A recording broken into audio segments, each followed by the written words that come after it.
6 langkah praktis. Ya, Bapak bisa lakukan di rumah mulai hari ini. Langkah pertama, mulai hari ini jangan makan malam, Pak.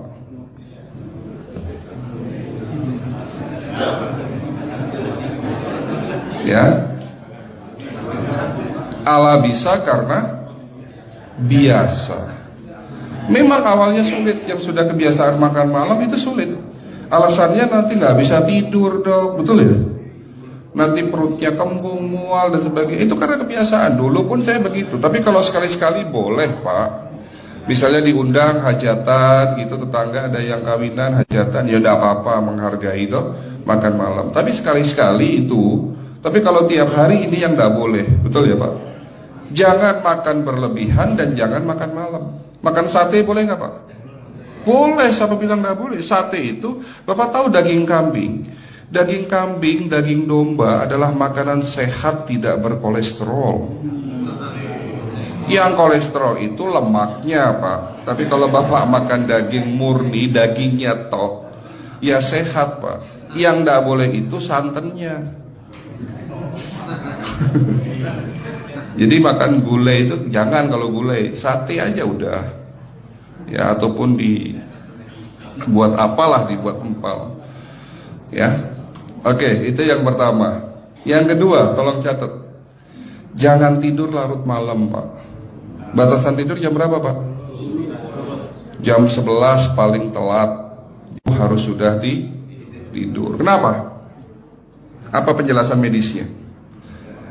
Orang yang tidur di atas jam 11 akan terganggu fungsi livernya, Pak. Dimana liver kita ini fungsinya banyak. Ya, ada 500 fungsi liver loh, Pak. Fungsi jantung ada berapa, Pak? Fungsi jantung 1. Fungsi jantung tugasnya untuk mompa darah. Fungsi ginjal ada berapa? 2. Absorpsi dan filtrasi.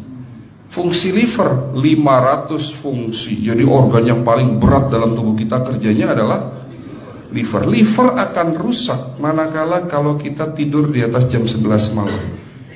Berarti 500 fungsi liver bisa rusak, Pak. Ini salah satu penyebab diabetes. Bukan hanya kerusakan pankreas, tapi rusaknya liver bisa jadi penyakit diabetes, Pak. Jadi kalau sakit diabetes itu, yang terganggu itu sebetulnya bukan hanya pankreasnya, livernya pun rusak, ususnya pun rusak. Makanya dalam pengobatan diabetes di klinik kami, itu bukan hanya ngobatin pankreas, tapi 3 organ penting ini saya obati: usus, liver, dan pankreas. Kebanyakan kenapa? Kalau dalam pengobatan tradisional, mereka tahunya diabetes itu hanya pankreas, ya kan? Tapi di sini dalam pengobatan holistik, orang yang kena liver itu 3 organ ini pasti rusak: usus, liver, dan pankreas. Salah satu penyebab dari kerusakan liver akibat kebiasaan tidur larut malam. Jadi salah satu penyebab diabetes pun bisa karena tidur larut malam. Ya, batasan tidur jam berapa? Sekali lagi, jam 11 harus sudah tidur pulas. Jadi jam 10, setengah 11 paling lambat kita harus tidur pulas. Nanti setelah jam 1 boleh bangun. Yang penting jam 11 sampai jam 1 ini harus tidur pulas. Jadi kalau Bapak mau sholat tahajud jam 2, setengah 3 ya monggo. Ya. Oke, itu yang kedua. Yang ketiga, air putih, Pak, dijaga 2 liter sehari. Bagaimana cara minumnya yang baik? Rasulullah sudah ngajarin kita ada 6 sunnah. Harus duduk, pakai tangan kanan, seteguk demi seteguk, membaca basmalah di saat minum, diakhiri dengan alhamdulillah, kan begitu. Ya, pagi hari minum 1 gelas, bangun tidur sebelum sholat subuh. Setelah sholat subuh boleh teh, tapi juga dibilas dengan 1 gelas air putih. Sebelum mandi nanti, Pak, minum air hangat. Kalau Bapak mandinya pakai air dingin boleh, tapi sebelum mandi minum air hangat, biar tubuh kita ini jangan terlalu dingin di saat kita kena air dingin. Sampai maghrib pastikan 2 liter sudah masuk dalam tubuh kita. Malam mau tidur, tolong perhatikan Ibu ya, malam mau tidur jangan banyak-banyak minum. Nggak boleh minum malam itu segelas sampai 2 gelas mau tidur. Cukup seteguk 2 teguk saja. Karena kalau sampai kita minum mau tidur 1 gelas besar, ginjalnya malah rusak, Pak. Ya. Oke, itu yang ketiga. Yang keempat, puasa. Lakukan puasa secara rutin, insya Allah kita sehat. Nah, untuk penjelasan atau materi puasa, nanti bisa hubungin staf saya. Nanti di bulan Ramadan tahun ini, kalau memang masih ada slot 1 sampai hari ke-20, saya bisa mengisi manasik kesehatan yang berkaitan dengan manfaat puasa untuk kesehatan. Insya Allah kalau memang masih ada slot waktunya, karena kita di bulan Ramadan hanya 20 hari kita mengisi manasik, ya. Oke, itu yang keempat. Langkah keempat. Langkah 1, 2, 3, 4. Langkah kelima. Nah, sebelum saya menjawab yang kelima, saya ingin membacakan sebuah sabda Rasulullah. Rasulullah bersabda, di dalam tubuhmu ada segumpal daging. Jika segumpal daging itu sakit, akan sakitlah seluruh tubuhmu. Dan jika segumpal daging itu rusak, akan rusaklah seluruh tubuhmu. Apa itu segumpal daging? Segumpal daging itu adalah hati. Tapi ternyata yang dimaksud Rasulullah itu bukan liver, Pak. Yang dimaksud Rasulullah adalah hati kita, roh kita, jiwa kita, perasaan kita. Kalau hati kita rusak, kita banyak penyakit hati, iri, dengki, sombong, takabur dan sebagainya. Penyakit fisik akan muncul dalam tubuh kita.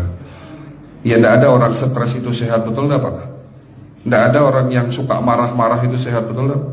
Bahkan Rasulullah mengajar senyum adalah ibadah. Senangkan orang lain, permudah urusan orang lain, insya Allah kita sehat.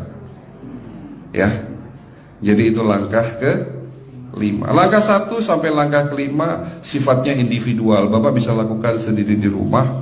Tapi langkah ke-6 ini butuh bantuan pihak dokter atau rumah sakit. Kira-kira langkah ke-6 apa, Pak? Lakukan pemeriksaan sebelum sakit. Jadi periksa itu jangan nunggu sakit baru periksa. Jangan seperti kayak Bu Ustazah tadi, diajak periksa, jawabannya takut ketahuan penyakitnya. Setelah stroke baru datang ke klinik untuk minta diperiksa. Kalau sudah stroke susah nggak nyembuhinnya, Pak? Kata kayak beliau nih, sudah 2 tahun tidak sembuh-sembuh karena sudah terlanjur stroke. Tapi kalau beliau melakukan general check up, mohon maaf ya Pak, kalau beliau melakukan general check up rutin, insya Allah tidak akan kena stroke, karena sebelum stroke sudah diobati dulu. Karena stroke ini bisa kita lihat dalam scanning dengan alat yang saya punya, insya Allah kelihatan ini. Oh, ini sudah mulai ada tanda-tanda mau penyumbatan, buru-buru diobati. Memang takut, Pak, tapi pesan saya jangan takut. Ya, lakukan pemeriksaan supaya kita tahu, supaya kita kenal. Gitu ya, Pak. Jadi kira-kira di jemaah ini ada enggak yang mau saya ajak periksa kita semua?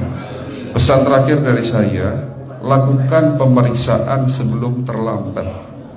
Ini pesan saya dan pesan seluruh dokter di dunia sebetulnya. Lakukan pemeriksaan sebelum terlambat. Ya, karena dengan kita melakukan pemeriksaan kita akan kenal tubuh kita. Kalau sudah kenal kita akan sayang sama tubuh kita. Betul, Pak? Ada pepatah mengatakan tidak kenal tidak sayang. Cukup sekian dari saya. Mohon maaf kalau penyampaian kami kurang baik.